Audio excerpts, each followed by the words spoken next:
आशा करता हूं आप सब बहुत अच्छे होंगे। मेरा नाम है सिद्धांत अग्निहोत्री। स्टडी ग्लोस पे आपका बहुत बहुत स्वागत है। देखिए, चाइना ने पूरी तैयारी कर ली है भारत को नुकसान पहुंचाने की, भारत के एग्रीकल्चर सेक्टर को नुकसान पहुंचाने की, क्योंकि ऑटोमोबाइल सेक्टर को तो वो नुकसान पहुंचा ही चुका है। रेयर अर्थ एलिमेंट के बैन से ऑटोमोबाइल सेक्टर तो मुश्किल में है ही है, अब भारत का एक कृषि क्षेत्र भी दिक्कत में है। चलिए देखते हैं ऐसा क्यों।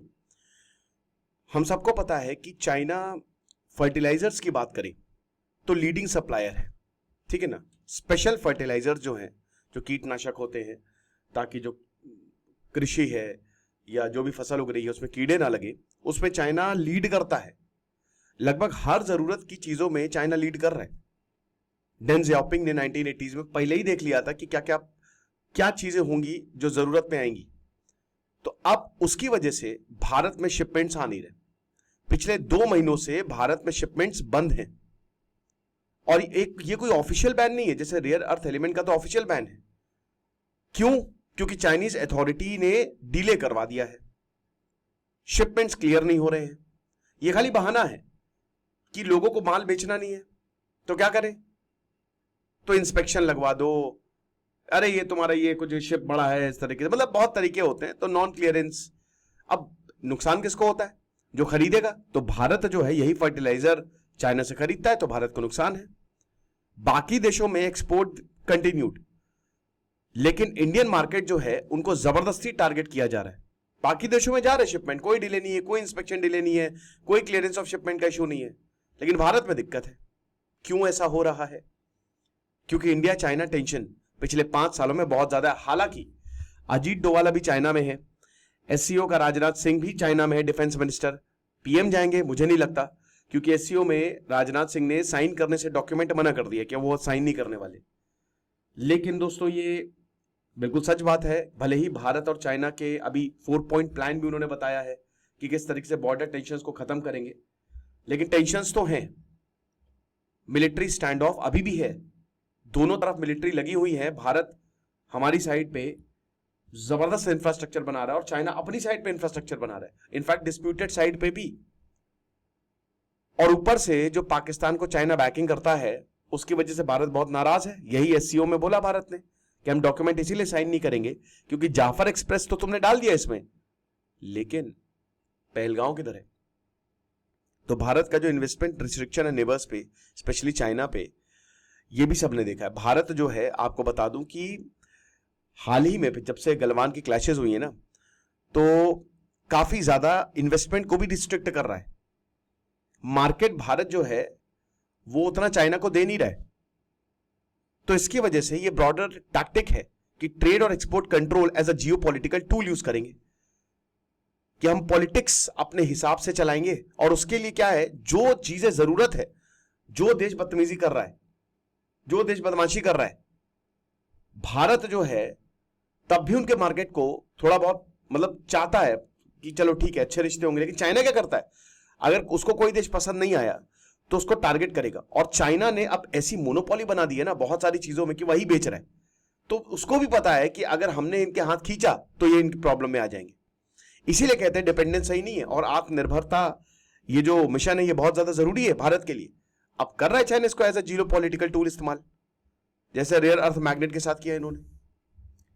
भारत की जो इंपोर्ट डिपेंडेंसी है 80% है स्पेशलिटी फर्टिलाइजर्स पे, जो चाइना से आता है। अब हम सबको पता है कि अभी खारिफ सीजन है, जून दिसंबर, ये पीक सीजन है हमारा। भारत ने इंडस वाटर ट्रीटी पे सस्पेंड की है, तो हो सकता है चाइना भारत को इसलिए प्रेशर भी लाने में भी कोशिश कर रहा हो कि आपने इंडस वाटर ट्रीटी क्यों सस्पेंड की। इस समय जो इंपोर्ट्स हैं वो 1.5 लाख से 1,60,000 टन तक वेरी करते हैं। ये फर्टिलाइजर जो है ये सब्सिडी के अंडर नहीं आते, ठीक है ना, इन पे सब्सिडी आपको नहीं मिलेगी। तो एक तरीके से हाई वैल्यू क्रॉप के लिए प्रीमियम इनपुट है। भाई जाहिर सी बात है, अगर किसी चीज पे सब्सिडी मिलती है वो सस्ती हो जाती है, इन पे सब्सिडी नहीं मिलेगी। तो जो हाई प्रीमियम, जो बहुत ही मतलब महंगे क्रॉप्स होते हैं ना, ठीक है, उनके लिए ये काफी इंपॉर्टेंट रहता है। तो क्या होते हैं इस तरीके के फर्टिलाइजर्स? ये इनोवेटिव नॉन कमोडिटी फर्टिलाइजर्स होते हैं। इनकी बहुत जबरदस्त एफिशिएंसी होती है कि बिल्कुल जबरदस्त न्यूट्रिएंट मिलेगा और आपकी फसल खराब नहीं होगी। टारगेटेड एप्लीकेशन मेथड्स होते हैं कि जहां पे टारगेट करेंगे वो खत्म हो जाएंगे, मतलब फसल बर्बाद नहीं होगी, ये एकदम गारंटी के साथ आते हैं ये, ठीक है ना।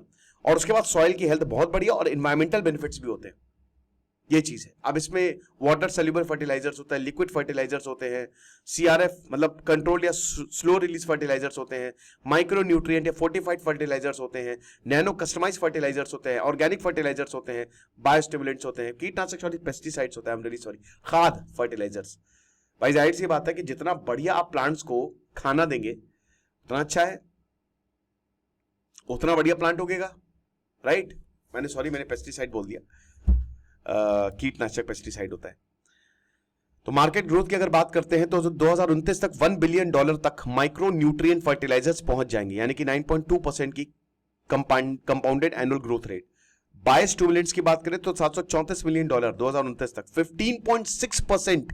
देखिए बायोस्टिमुलेंट्स जो होते हैं ना, इनकी मार्केट बहुत तेजी से ग्रो करेगी, ठीक है। फर्टिलाइजर तो चलिए मतलब ठीक है, लेकिन बायोस्टिमुलेंट आज के जमाने में बहुत जबरदस्त है। क्या होता है बायोस्टिमुलेंट? ये वो सब्सटेंस होता है या वो माइक्रो ऑर्गेनिज्म होता है, जब भी आप प्लांट या सीड्स में डालेंगे, ठीक है, तो ये प्लांट की ग्रोथ को बहुत तेजी से बढ़ाता है। क्यों? जैसा कि नाम है ना स्टिमुलेंट, ये नेचुरल प्रोसेस को और तेज कर देता है।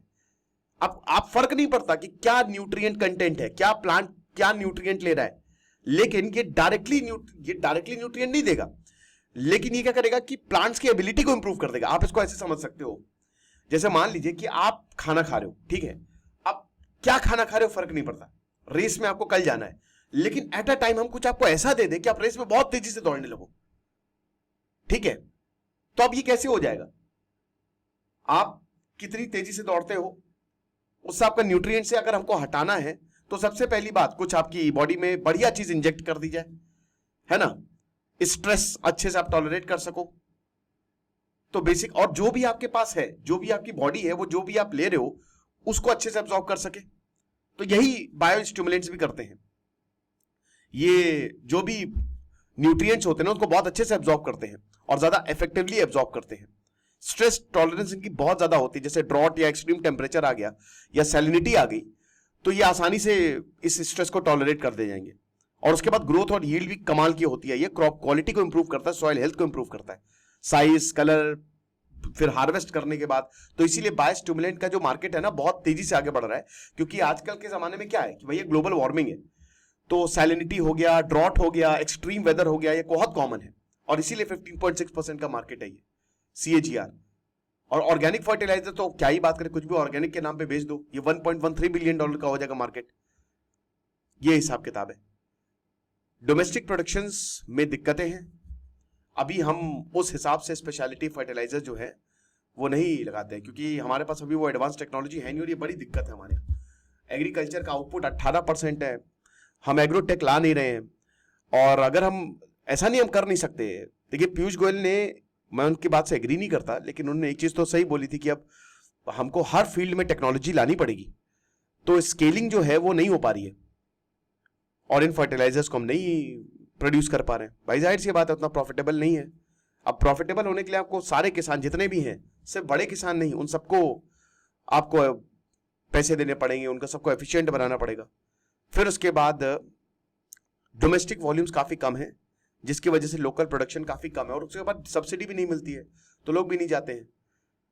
लेकिन अभी प्राइमरी फर्टिलाइजर्स को ये रिप्लेस कर रहे हैं, क्योंकि इनकी स्पेशलिटी ज्यादा है, और क्योंकि अब इनका ट्रेंड दिख रहा है, इनकी ग्रोथ दिख रही है, तो इसीलिए डोमेस्टिक कंपनीज भी अब इस मैन्युफैक्चरिंग को एक्सप्लोर कर रही हैं। Deepak fertilizer, Paradeep, Nagarjuna fertilizer company जो है, अभी ये बहुत तेजी से मार्केट बढ़ेगा, अभी काफी ज्यादा एक्टिव है। अभी हम कहां से पॉसिबल अल्टरनेट, जैसे चाइना ने बंद किया हुआ तो जॉर्डन यूरोप है, ठीक है, लेकिन प्रॉब्लम क्या है, मैंने बोला भैया हमको 1 हफ्ते में चाहिए, आ रहा है 1 महीने बाद, तो कोई मतलब है? चाइना 1 हफ्ते में क्या 3 दिन पहले आ जाए? लेकिन आप इन देशों पे भरोसा नहीं कर सकते, कब आएगा, क्या आएगा, कॉस्ट ज्यादा हो जाएगी। तो सप्लाई चेन टाइमलाइंस का एक बहुत बड़ा इशू है, और अभी तो क्योंकि पीक सीजन है ना, पीक सीजन है, तो ये चीजें आप आराम से देख लीजिएगा। भारत का वेस्ट एशिया और यूरोप का है, और भारत वैसे तो लोकल प्रोडक्शन के लिए इंसेंटिव भी दे रहा है, भारत ऑप्शन दे सकता है ये, ठीक है। तो ये सब तो मैं आपको बता ही चुका हूं। कंक्लूजन यही है कि कहीं ना कहीं इस पे भी, जो भी हम चाइना पे डिपेंडेंस है, हमको एक लिस्ट बनानी पड़ेगी, और उसके लिए फिर सरकार को स्कीम्स निकालनी पड़ेगी, क्योंकि कहीं ना कहीं ये जो फर्टिलाइजर है ना, चाइना एक्सपोर्ट जो ये कर रहा है, इसको फ्रीज करके रखा हुआ है, तो ये दिक्कत हो जाएगी हमारे एग्रीकल्चर के लिए। आप ऐसा नहीं है, मतलब भारत का एग्रीकल्चर काफी डाइवर्स है, ठीक है, बट उतना भी नहीं है, तो इसीलिए हमको देखना पड़ेगा। आपको क्या लगता है मुझे कमेंट बॉक्स में बताइएगा। खुश रहिए, पढ़ते रहिए। दिस इज सिद्धांत अग्निहोत्री साइनिंग ऑफ।